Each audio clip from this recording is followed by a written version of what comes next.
তো চলে এসেছি আর একটা নতুন ব্লগ নিয়ে। তো এখন আমরা রুম চেঞ্জ করছি। তোমাদের আগের ব্লগে বলেছিলাম যে রুম চেঞ্জ করবো, তো সেই রুমের দিকে এখন যাচ্ছি। তো এটা আমাদের আগের হোটেলের টেরেস দিয়ে যাওয়া যায়, তো সেখানে যাচ্ছি এখন। চলো।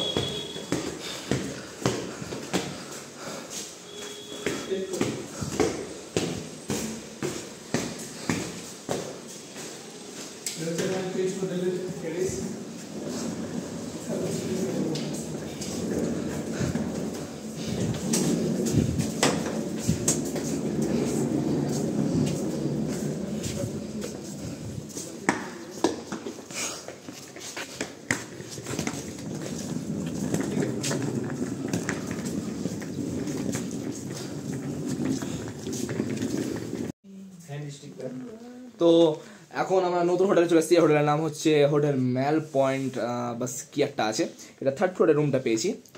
তো এটারও ভাড়া সেম এই 1800। তো হোটেল থেকে বেরিয়ে গেছি, তখন আর ভিডিওটা আমি মানে এগোইনি। আমি এখন ফ্রেশ হয়ে গেছি। ফ্রেশ হওয়ার পরে এখন চলে এসেছি। তো পিছন দিকে আছে ব্যাকপ্যাকার্স হোস্টেল। যে তোমরা হোস্টেলের নাম সার্চ করলে ওটাই তোমার সবচেয়ে প্রথমে রেকমেন্ড করবে। সেখানে তুমি যদি একাই আসো খুব কম খরচে সেখানে রুমটা পেয়ে যাবে। তখন আমরা যাচ্ছি দুপুরের খাবারটা খেতে। এখন সেই 2:47 বাজছে, অনেকক্ষণই হয়ে গেল। আমরা একটু রেস্ট নিচ্ছিলাম, তখন কিছু খাবো, আবার রুমে গিয়ে রেস্ট নেবো। আজকে আমার ঘোরার প্ল্যান নেই। তো চলো তোমার সঙ্গে আমার রেস্টুরেন্টে গিয়ে হোটেল যেখানে যাচ্ছি, রেস্টুরেন্ট বা হোটেল, সেখানে গিয়ে তোমার আমার কথা বলছি। যে রাস্তায় আমরা ছিলাম তার থেকে সামনে গিয়ে একটু নেমেই এই মহাকাল হোটেলের 80 টাকার ভেজ থালি এটা, যেখানে সব খাবারই প্রায় ঠান্ডা ঠান্ডা রয়েছে এবং পাঁপড়টা রয়েছে আগুনে সেকা। তো খাবারটা খাওয়ার পরে আমি কিছু বলতে চাইছি না যে কেমন ছিল। কোন যে চালের ভাত ছিল সেটা আমার অজানা। 80 টাকা প্লেট নিল, মানে যদি অতিরিক্ত খিদা পায় তাহলে তোমরা খেতে পারো, নাহলে খেও না এখানে। এদিকে নিচের দিকে আমি এখন এগোবো, আরও কয়েকটা দোকান দেখবো, কোথাও পাই ভালো। তো ক্লক টাওয়ারের সামনে ম্যাল রোডে না গিয়ে বাম দিকে নিচে চলে গিয়ে এই বাজারটা বসে। এটা হয়তো ওখানকার লোকাল মার্কেট। এখানে নানান জুতোর দোকান আছে, জুতোর দোকান এবং ছোট ছোট জিনিসপত্র কেনার এবং জামা কাপড় সেটা তো স্বাভাবিক থাকবেই। সেল লেখা, নানা রকম কম দামে বেশি দামে সব রকম পাওয়া যাচ্ছে। নিচের দিকে গিয়ে আরও দোকান আছে, সেদিকেও আমরা যাবো আস্তে আস্তে। তখন আরও নিচে চলে এসেছি। এখানে ঘন হয়ে গেছে জায়গাটা, মানে প্রচণ্ড লোক, ছোট রাস্তা, চারি সাইডে দোকানের দোকান। সামনে মি অমরে রয়েছে এই পাশটাতে, চারিদিকে দোকান, মানে লোকাল মার্কেট। তো এটা হচ্ছে দার্জিলিংয়ের রিং মল। এখানে আমরা এসেছিলাম পিভিআর যাওয়ার জন্য, কিন্তু পিভিআর এখানে এখন বন্ধ রয়েছে। টাইমটা আমাদের পাস হচ্ছিল না, সেখানে আমরা এই মলে এসেছিলাম পিভিআর ঢোকার জন্য। তো রিং মলের সামনে দিয়ে এই রাস্তা সরাসরি চলে যাই ক্লক টাওয়ারের দিকে। এখানে তোমরা এইভাবে সাইডে নানা রকম চায়ের দোকান দেখতে পাবে, যেমন আমার বাঁ সাইডে রয়েছে একটা চায়ের দোকান।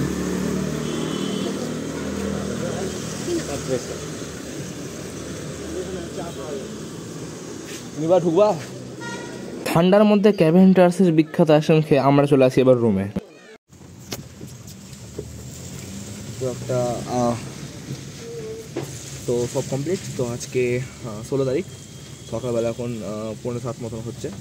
আমাদের ট্রেন রয়েছে জলপাইগুড়িতে 2:25-এ। এখন আমরা বেরিয়ে গেছি।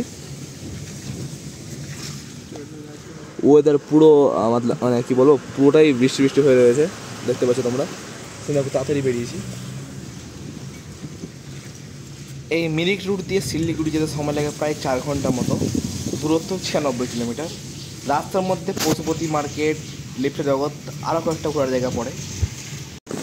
তো এখন তোমরা দেখতে পাচ্ছ, এখন আছি লেফট জগতে। এটা হচ্ছে লেফট জগৎ। মানে এখানে যদি মানে কী বলবো, অন্য টাইম আসা যায়, রোদের টাইমে দারুণ ভিড় আছে, এখনও দারুণ লাগছে। অনেক কটা এখানে ছবি তুললাম। এটা 15-16 কিলোমিটার দূর দার্জিলিং থেকে। দেখো, মানে এটা শিলিগুড়ি ব্যাক করার সময় রাস্তায় পড়ছে জায়গাটা, মানে এটা মিরিক হয়ে যে রাস্তা, সেই রাস্তার মধ্যে পড়ছে জায়গাটা। খুব সুন্দর। দেখো,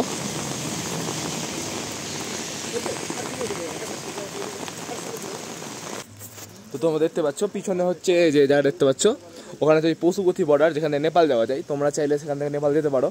মানে এখান থেকে তোমাদেরকে গাড়ি নিজের এখানে পার্ক করতে হবে, দিয়ে ওপারে গিয়ে ওদের নেপালের গাড়ি ধরে যেতে হবে। এই যে আমাদের গাড়ি এখানে আমরা জলের বোতল আনতে থেমেছি। পাইন ফরেস্ট, এই রাস্তাটা পুরো পাইন ফরেস্টে ভর্তি। দার্জিলিং যাওয়ার পথে যে কার্শিয়াং রুট ছিল সেটা ছিল ভিউয়ে ভর্তি, আর এই রুটটা হচ্ছে পাইন ফরেস্টে ভর্তি। এটা তো অবশ্যই দারুণ ভিউ আসছে। তো আমাদের গাড়ি ভাড়া নিচ্ছে 3500 টাকা ড্রপের জন্য। তোমরা অবশ্যই এই রুট দিয়ে যেতে পারো, খুব সুন্দর রাস্তা। চলো এবার গাড়িতে চেপে যাই। তো বন্ধুরা, তোমরা দেখতে পাচ্ছ এখন আমরা চলে এসেছি গোপালধারা ভিউ পয়েন্টে। দার্জিলিং থেকে 44 কিলোমিটার দূরে এই ভিউ পয়েন্টটা রয়েছে, চা বাগান এবং তার উপরে পাইন গাছ। বৃষ্টির কারণে অবশ্য আলাদাই ভিউ দেখা যাচ্ছিল। তোমার নাম আয় আয়, বেশ সুন্দর ভিউ। এখানে বেশ কয়েকটাই খাওয়ার জন্য হোটেল বা রেস্টুরেন্ট রয়েছে। এর মধ্যে আমরা একটাকে বেছে নিয়েছি সামনেরটাতে। এখানে যাব এবং সকালের ব্রেকফাস্টটা সেরে নেবো। হালকা কিছুই খাবো, ভারী কিছু খাওয়ার কোনো ইচ্ছে নেই এখন। তো এখন এই যে এটা একটা হোমস্টের সাথে রেস্টুরেন্ট, সরি হোমস্টে রেস্টুরেন্ট টি স্টল, এখানে চলে এসেছি। তো এখানে মেনু রয়েছে, এখানে সব কিছু অ্যাভেলেবেল নাই এখন সকাল সকাল, সেই জন্য এখন ওই যে টি, ম্যাগি, চাউমিন, রুটি তরকারি আছে। তো আমরা রুটি তরকারিটাই এখন খাবো। এই সকাল সকাল মোমোটা বললাম, তো মোমোটা এখন অ্যাভেলেবেল নেই।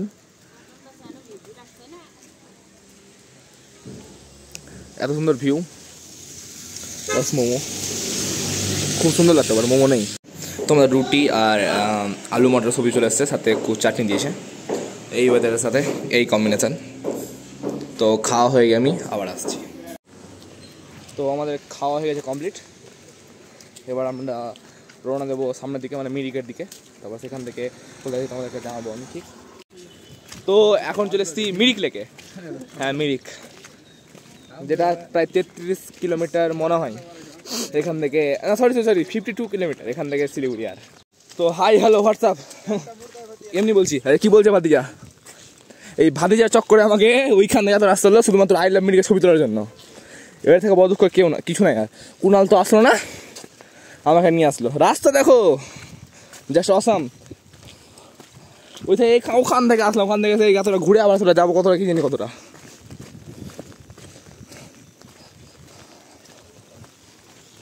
না, আই লাভ মিরিকে ছবি না তুললাম প্রুফ হবে না যে আমি মিরিক এসেছিলাম, এটা হচ্ছে ব্যাপার। আমি ভাতিজাকে বললাম যে ভাতিজা এডিট করে দেবো, তো বলছে তবে দার্জিলিং ঘুরতে কেন আসলা, ওটা এডিট করে হয়ে যেত। কতটা পয়েন্ট আছে চলে আসলাম।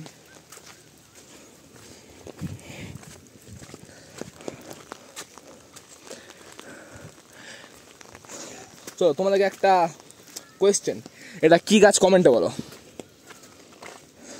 আমি সবার কমেন্ট চেক করবো। এটা কি গাছ বলো ভাতিজা, এটা কি গাছ, এটা কি গাছ বলো। ছি ভাতিজা ছি। তো গাইজ, ভাতিজা তো থাকে না, ভাতিজা তো জানে না। আপনারা একটু কমেন্ট লিখে দেন এটা কি গাছ। ভিউ তো হ্যাঁ, রাস্তাটাও খুব সুন্দর। তো এই যে আই লাভ মিরিক, অপোজিট দিয়ে দেখা যাচ্ছে আই লাভ মিরিক, দেখিয়েছি আমাকে একবার। সে ওখান থেকে আমরা আসলাম, এই যে আই লাভ মিরিক। তো এখানে আমরা ছবি তুললাম। ভাতিজা ছবি তুলে সন্তুষ্ট তুমি? চলো, এখানে উপরে মনে হয় একটা হোমস্টে আছে, ভালো লোকেশনটা। তো এবার চাই আবার গাড়ির কাছে, এবার রওনা দেবো এখান থেকে এনজিপির উদ্দেশ্যে। এনজিপি এখান থেকে আর 55 কিলোমিটার, আই থিঙ্ক ওই 1.5 থেকে 2 ঘন্টা মতো সময় লেগে যাবে। তো সেখানে যাই, দিয়ে ট্রেন ধরবো, বাড়ি যাবো। রাত হতে হতে বাড়ি পৌঁছে যাবো।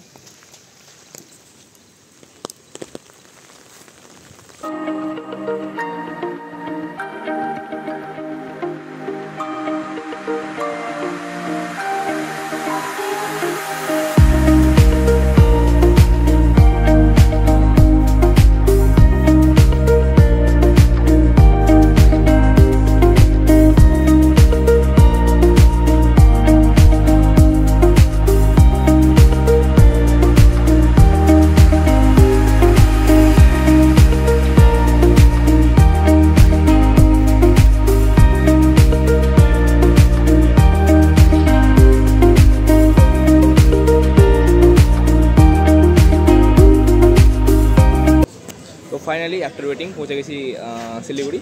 আমার জলপাইগুড়ি স্টেশনের কাছে। আমার পৌঁছানো হয়ে গেল প্রায় 10-15 মিনিট। তো এটা একটা রেল স্টোর রয়েছে, এখানে আছে লাঞ্চটা এখানে করবো, দ্বীপ আছে, লাঞ্চটা করে নিই। তোমার দেখাচ্ছি কি লাঞ্চ আছে। আমি অর্ডার করেছি বিরিয়ানি। ফ্রাইড বিরিয়ানি, তো ওটা তোমাদের দেখাচ্ছি।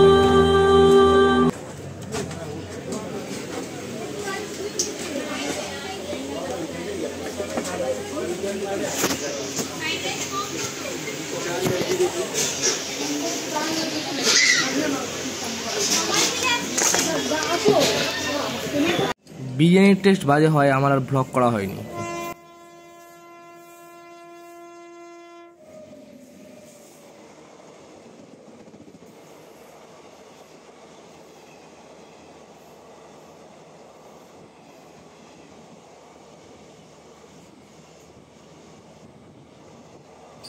12:10 এসএমবিটি ব্যাঙ্গালোর সুপারফাস্ট এক্সপ্রেস সপ্তাহে 3 দিন চলে গৌহাটি থেকে ব্যাঙ্গালোরের মধ্যে। নিউ জলপাইগুড়িতে এর টাইম 2:15 এবং ফারাক্কাতে এর টাইম 7:32। তো কালকে রাতে আমি বাড়ি পৌঁছে গেছি। হ্যাঁ, আমি কালকে রাতে ব্লগ করতে পারিনি কারণ আমার শরীর একদম চলছিল না। তো তোমরা অবশ্যই শুনেছো কাঞ্চনজঙ্ঘা এক্সপ্রেস অ্যাক্সিডেন্ট করে গেছে। তো ব্যাপারটা শুনে খুব খারাপ লাগলো। আমরা যেহেতু বাড়ি চলে এসেছি, যদি আরেকদিন লেট করে তাহলে আমরা ওখানে ফেসে যেতাম। আর আমার প্ল্যান ছিল কাঞ্চনজঙ্ঘায় আসার, বাট কোনো কারণবশত আমি কাঞ্চনজঙ্ঘার টিকিটটা কাটেনি, তার আগের দিনই ব্যাক করে এসেছি। যাই হোক, যা হয় ভালোর জন্য হয়। তো আশা করি ব্লগটা তোমাদের ভালো লাগলে লাইক, শেয়ার, সাবস্ক্রাইব এবং কমেন্ট করে দেবে। আমি জানি আমার ব্লগ অনেক ত্রুটি রয়েছে, সেই ত্রুটিগুলো আমি আস্তে আস্তে ঠিক করার চেষ্টা করবো। তোমরা প্লিজ সাপোর্ট করো, আরও নতুন নতুন ব্লগ আসবে। আর এই দার্জিলিং সিরিজটা কেমন লাগলো প্লিজ আমাকে জানিয়ে দেবে। আর ড্রাইভারের নাম্বার আমি কমেন্টে দিয়ে দেবো, বাট হোটেলের যেটা নাম্বার সেটা আমি দিচ্ছি না, কারণ আমার সঙ্গে হোটেলের সেরকম কোনো ভালো এক্সপিরিয়েন্স হয়নি। তোমরা নিজেরাই গিয়ে হোটেল দেখতে পারো ওখানে। আমি তোমাদের কোনো হোটেল রিকমেন্ড করতে পারছি না, সেজন্য আমি দুঃখিত, সরি। আর হ্যাঁ, আরেকটা জিনিস, আমি একটা জিনিস লক্ষ্য করলাম মহাসময় ট্রেনে, যে আমার টিকিট কাটেছে নিউ ফারাক্কা অবধি, কিন্তু একজন মালদায় উঠলো, তার টিকিট কাটা আছে মালদা থেকে এসএমবিটি, আর আমার কাটা আছে এনজিপি থেকে ফারাক্কা। তো কীভাবে সম্ভব? তাহলে কি আমি মালদা থেকে ফারাক্কা কীভাবে জার্নি করবো, বা যে মালদায় চাপলো সে মালদা থেকে ফারাক্কা কীভাবে জার্নি করবে? দুজনের তো একই সিট অ্যালট হচ্ছে। এটা আমার জানা ছিল না। যদি কেউ তোমরা জেনে থাকো তো নিশ্চয়ই আমার কমেন্টে জানিও এরকম কী আগে হয়েছে, বা কারোর সাথে যদি হয়ে থাকে এরকম এক্সপিরিয়েন্স। আর ভালো থাকো। আবার একটা নতুন ব্লগের সঙ্গে আমি ফেরত আসবো। টাটা।